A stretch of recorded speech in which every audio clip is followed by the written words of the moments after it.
Assalamualaikum warahmatullahi wabarakatuh. Perkenalkan, nama saya William Habis Wahyudi. Halo semua, di video ini saya akan membahas topik yang cukup panas diperbincangkan di kalangan remaja dan topik permasalahan yang sering muncul di Indonesia, yaitu topik tentang 3 dosa besar pendidikan. Dan di sini kita akan bahas salah satunya, yaitu kekerasan seksual.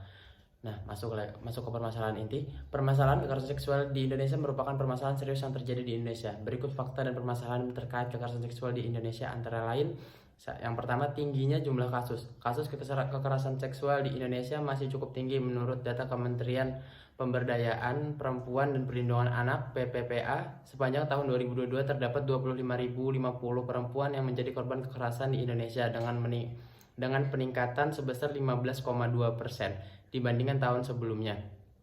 Yang kedua, rendahnya pelaporan. Masalah kekerasan seksual di Indonesia juga dihadapkan pada rendahnya tingkat pelaporan. Menurut Komnas Perempuan, sekitar 90% korban pemerkosaan di Indonesia memilih untuk tidak melaporkan kasus tersebut. Nah, sebelum masuk lebih jauh lagi, kalian pasti belum tahu apa definisi dari kekerasan seksual. Nah, kekerasan seksual itu dapat didefinisikan sebagai setiap perbuatan yang merendahkan, menghina, menyerang atau tindakan lainnya terhadap tubuh yang terkait dengan nafsu perkelaminan, hasrat seksual seseorang, atau fungsi reproduksi secara paksa dan bertentangan dengan kehendak seseorang. Nah, adapun faktor kekerasan seksual itu. Nah, faktor utama yang dapat berkontribusi terhadap kekerasan seksual meliputi: yang pertama ada faktor individu. Beberapa faktor individu yang dapat meningkatkan resiko seseorang menjadi pelaku kekerasan seksual meliputi penggunaan alkohol dan narkoba, perilaku agresif, kejahatan inisiasi seksual dini, fantasi seksual yang memaksa, dan preferensi terhadap seks impersonal.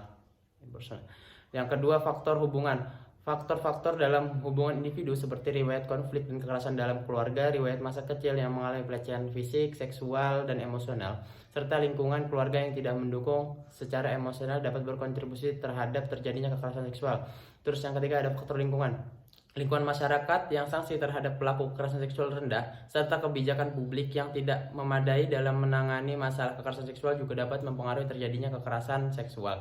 Nah, terus ada tantangan kekerasan seksual. Nah, tantangan kekerasan seksual di Indonesia meliputi: yang pertama ada rendahnya kesadaran dan pendidikan, terus yang kedua ada stigma dan ketidakpercayaan terhadap korban, yang ketiga lemahnya sistem hukum dan penegakan hukum, dan keempat ada keterbatasan sumber daya, yang kelima budaya patriarki dan ketimpangan gender, dan keenam ada kekerasan seksual berbasis daring.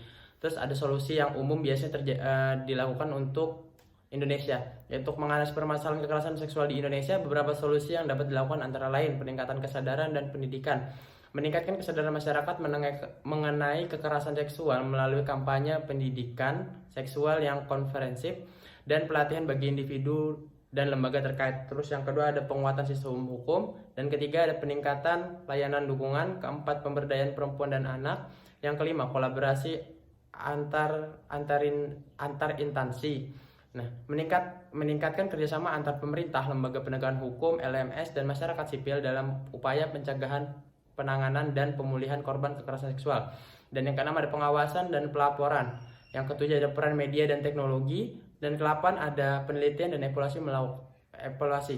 Melakukan penelitian dan evaluasi secara terus-menerus untuk memahami faktor penyebab dan dampak kekerasan seksual, serta mengembangkan strategi yang efektif dalam pencegahan dan penanganannya. Terus ada solusi di BK-nya. Nah, teknik bimbingan konseling dapat digunakan sebagai salah satu solusi dalam penanganan kekerasan seksual. Berikut ada beberapa langkah-langkahnya. Yang pertama ada pendidikan dan informasi melalui teknik BK. Bisa aja dengan konseling kelompok.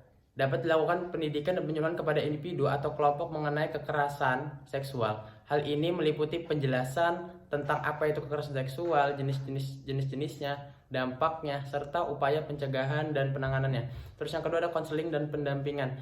Teknik BK juga dapat memberikan konseling dan pendampingan kepada korban kekerasan seksual. Sebagai contoh, konselor memberikan konseling individu bagi orang yang mengalami kekerasan seksual. Konseling ini bertujuan untuk membantu korban mengatasi trauma dan emosi yang dialami akibat kekerasan seksual.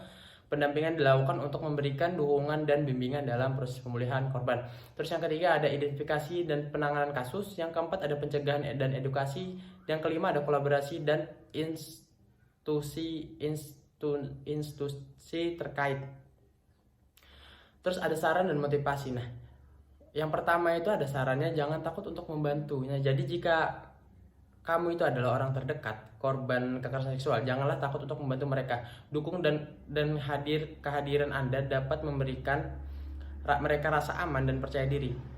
Terus yang kedua ada janganlah menyalahkan korban. Penting untuk memahami bahwa kekerasan seksual bukanlah kesalahan korban. Jangan menyalahkan atau menghakimi mereka. Berikan dukungan emosional dan jaminan bahwa Anda mendukung mereka dalam proses pemulihan mereka. Terus yang ketiga ada pastikan keamanan dan keselamatan. Yang keempat ada dukungan profesional.